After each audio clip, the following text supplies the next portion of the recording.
دوستان، خوش اومدید به چنل مایلند.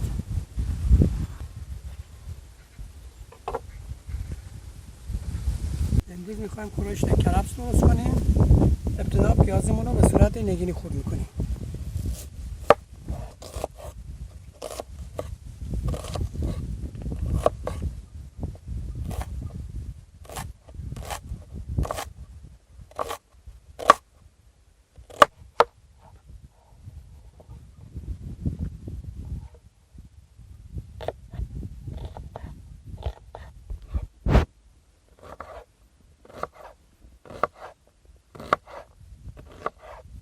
یه مقدار روغن میریزیم.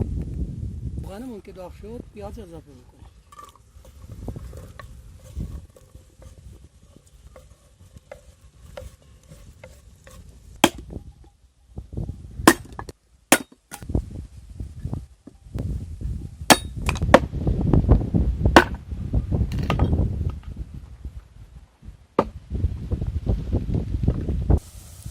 پیازمون به این مرحله که رسید گوشت رو بهش اضافه میکنیم.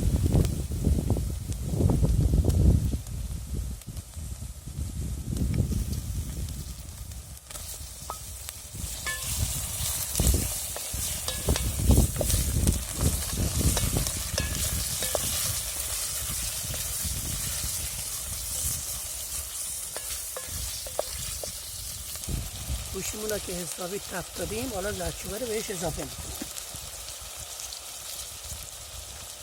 نمک،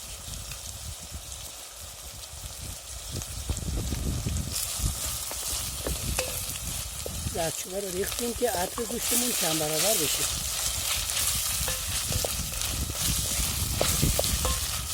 رب،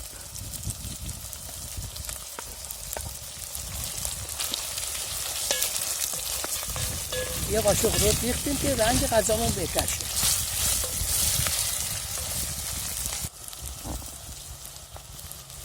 موادمون رو که حسابی تفت دادیم، حالا کرفسمون رو بهش اضافه میکنیم.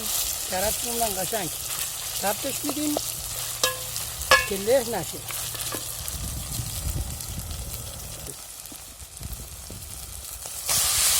بعضی ها سبزی های دیگر میریزن، ما کرفس فقط ریختیم.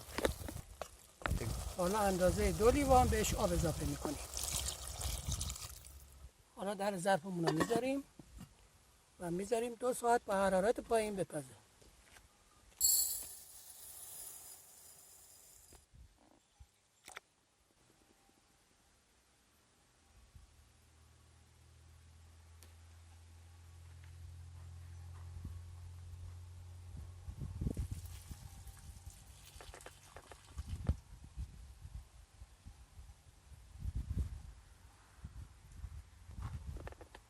حالا برنجمون رو که شستیم میریزیم تو آب جوش.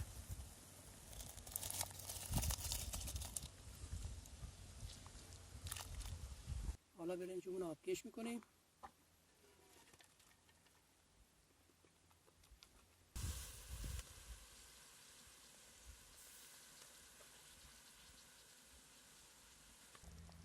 به این مرحله که رسید آب 2 تا لیموی تازه را میگیریم توش.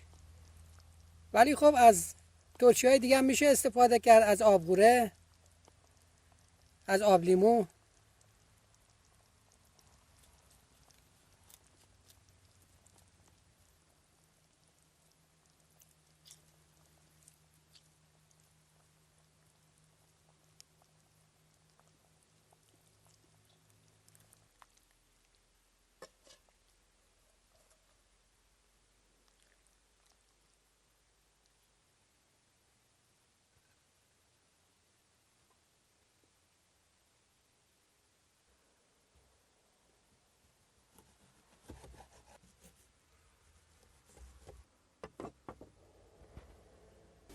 ببینید دوستان، این کرفسامون هم له نشده.